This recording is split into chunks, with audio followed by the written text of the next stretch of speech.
واسه موسیقی گیلان اساتید بزرگ گیلان مثل استاد آشورپور، استاد که دایی، استاد مسعودی بزرگ، استاد وحدتی و همه عزیزانی که دارن کار میکنن رو دوست دارم و واقعا قلبا بهشون علاقه‌مندم، به نوع نگاهشون به موسیقی در واقع علاقه‌مندم، ولی همشون یه جورایی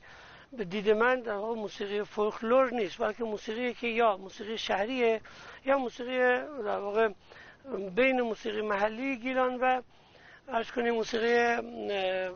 ملی که با لحن گیلکی اجرا میشه یا ابداعی خودشونه در واقع. اما بین اساتیدی تو موسیقی گیلان کار کردن استاد فروزآقای فقید، ایشون خیلی به موسیقی گیلان نزدیکتر بود و البته تاثیرگذارتر هم بود. موسیقی گیلان که میگم یعنی موسیقی سمت ما، سمت نواحی از آستانه به این طرف. ترنگ چرف چردی باغ و گوشه،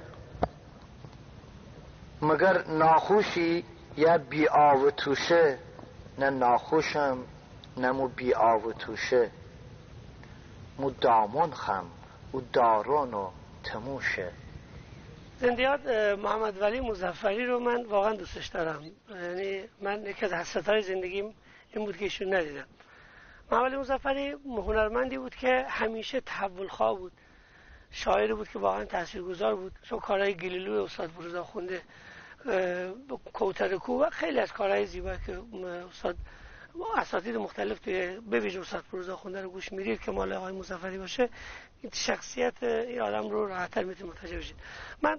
میخوام اشاره بکنم که چقدر این آدم تاثیرگذار بوده و چقدر زیبایی ها رو عمیق عمیق نگاه میکرده. کوتاه یه شعر ازش بکنم و یه ترانه. وسماره تیپر خو همراه غاره، وسماره گوزلفه چای کاره، وسماره خودش هیچی نداره، وسماره ولا تیپر حق داره، حق داره گی نداره 40 سال چای کاره خوردن چایی، اما تی خواستگار تی پر ترس نیارن وسماره چلت پیز بلگریز اره فچم اره بریز سرسم باشم فکو بزم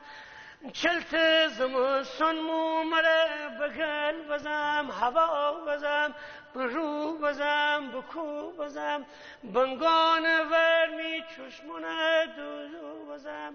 تاسو بزم موچو بزم دست آخره خالی دستان فو بزم والله تی پر حق داره گین ندارم